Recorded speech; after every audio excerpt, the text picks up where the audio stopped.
You know what everybody wants nowadays? More than fame, more than fortune, more than love, more than anything, people want confidence. People don't always feel confident. I want to tell you a story. When I was a few years ago at a high school reunion, I went up to this woman who was the older sister of a guy that I had a crush on in school. So I went up to her. I didn't tell her that I had a crush on her brother, but I told her that when I was in school, I was in her brother's. I said, "You don't know me, but I was in your brother's class, blah, blah, blah. Is he here?"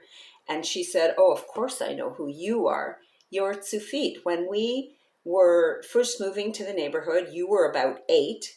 She says to me, "You walked up to me, stuck out your hand like this and said, 'Hey, I'm Tsufit. Welcome to the neighborhood.'"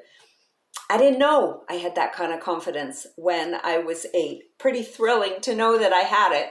So a lot of people think, "Oh, Sophie, you've always been confident."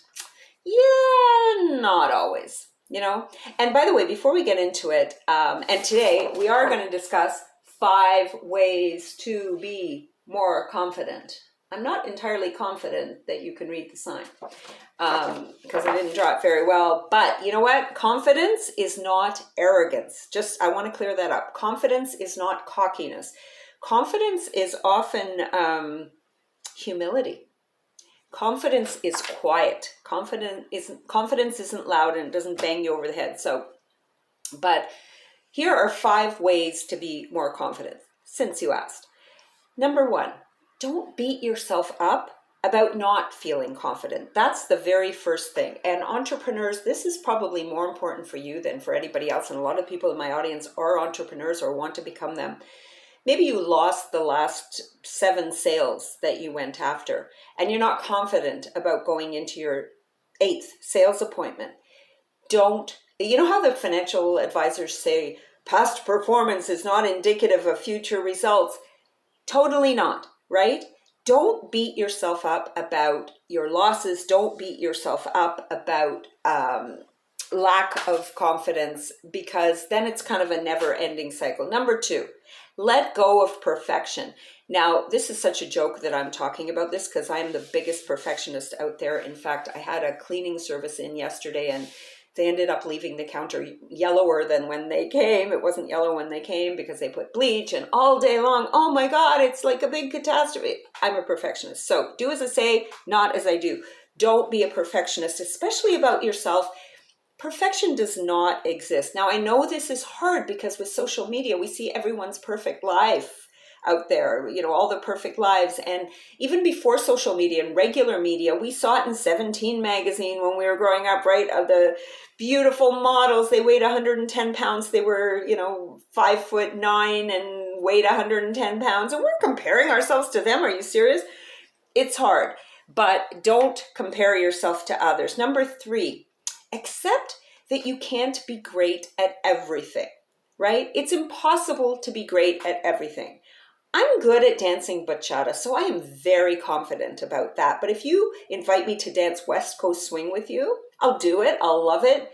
Not confident about it because I'm not great at it, not yet. So you can't be great at everything. You ask me to sing, I will be confident about it. If you ask me to change a tire, not so much. But you know what? I can confidently ask you or somebody else to help me change that tire, right? So confidence isn't always about being great at everything. It's about knowing that you will manage, right?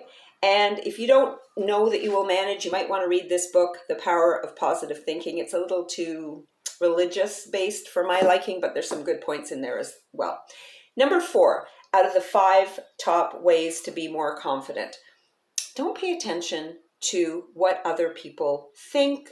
Don't pay attention to what other people say. Don't pay attention to what other people do. Just don't care. Care about yourself. This is the biggest liberator of all, right? This will set you free. If you don't, what was that old quote? I don't know if it's Eleanor Roosevelt. Other people's opinions of me are none of my business. Yeah, right? And number 5, and this is kind of a corollary to that, don't compare yourself with others. Again, you're looking at the magazine. She's 110 pounds. She's prettier than me. She's skinnier than me. She's more athletic than me. There's a 76-year-old woman on YouTube who's doing these beautiful gymnastics. And she actually did a video about how she was surprised that people were disillusioned. They were comparing themselves to her and they were feeling down on themselves. What are we doing that for? She's not doing that to make us feel bad about ourselves. She's doing that to inspire us and to show us what one can do at that age. You are the best version of you. So don't compare yourself with others, as hard as that is to do. Now, I promised you 5 ways to be more confident, but what makes me more confident is being over prepared, right? To really work at being prepared. So I actually am going to sneak in 2 more ways that you can be more confident. This one is really important. Choose your environment carefully. Curate your environment carefully. So another little story, when I was in grade 9, I was in the US for 1 year. I'm Canadian. I was in the US for 1 year because my dad was on sabbatical. He was a math professor, and we were at Urbana, Champaign-Urbana. It's a city a few hours from Chicago. I was in school, and I remember at 9 o'clock in the morning, I had biology class, and I was super confident that most people know today. And the desks were arranged, in this nice kind of conference style square thing with a big hole in the middle. It was great. I loved that class. I laughed my head off. I made other people laugh, right? 1 p.m. after lunch, I had French class. Now, in Canada, I had done really well in French class, but we only did oral French, spoken French, right? There, they had been doing written French. So I was getting like D's, F's in the beginning. I didn't know how to write these weird sounds that... Je ne sais pas, how to write these things, right? Who knows? Pa has an S. Are you kidding me? So I wasn't doing well at the beginning. Now, by the end, I got A's.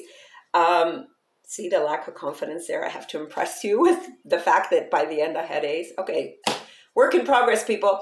Anyway, but my point is the environment was different. So we were in rows, the old, like in grade 1, the desks in a row, and it just wasn't conducive. I didn't feel comfortable. First of all, because I wasn't that skilled in it. And secondly, because of how it was set up. So every morning at 9 o'clock, I'm a star, confident, right? Every day at 1 o'clock, I'm a little mouse. Nobody would know it was me. What is the moral of this story? The moral of this story is that, as kids, we don't really have a lot of choice, right? When I went there, I didn't have choice about which classes I was in. It was for grade 9. And maybe I chose my classes, but I didn't have much choice. Kids don't have a ton of choice, right? As adults, we have a choice. And I suggest that you use your choice to put yourself in an environment where you feel comfortable, where you feel confident, where you feel like either you're good at stuff, or you like the people, or you just like physically the way it's set up. You get to curate your environment. You get to choose your environment. So do it. Do it. And number 7, and I think this is probably one of the most important, if not the most important, act as if you are already confident. Okay, quick story. I was auditioning for Applause. It's a musical. And I was on stage, so I did a singing audition and I did great. I did the acting audition, I did great. Then it came time for the dance audition, right? And they taught us some kind of choreography, and I'm on stage with 9 other leggy, tall choreography people who had been in ballet from the age of 2.5, right? And then there's me, and they're teaching this choreography. Now, nowadays I can dance, not that kind of dance, but I can. But in those days, I didn't dance at all, right? I wasn't a dancey dancer. So what do, right? I put a big smile on my face. I put my arms out in the air like a star, and I danced. Now, God only knows what I did from the waist down, but I got to tell you, I was so confident. I made the 9 other dancers think that they had the steps wrong. That's confidence, baby. Now, maybe I didn't really feel the confidence, but I acted as if I were confident. And you know what was the result of that? I got a call back for another audition for a lead role. So, didn't get it in the end, but not relevant to the story. But the point is that the confidence carried the day and got me back there. So how do you do that? How do you act as if? It's how you sit. It's how you stand. It's how you hold your head. It's how you hold your arms with energy, right? And what you'll find is, we feel like lack of confidence is in our head, and it's true. It's the stories we tell ourselves, but lack of confidence is also in our bodies, right? If we're slumped over, how can you feel confident like that? You have to hold yourself as if you were confident, as if you were that person that you kind of wish you would be, that version of yourself you wish you would be, could be. And what happens is our bodies respond to that, and our heads respond to the message that our bodies are sending us. So those are my not so much 5, 7 tips, for 7 ways, 7 secrets, whatever you want to call it, for how to be more confident.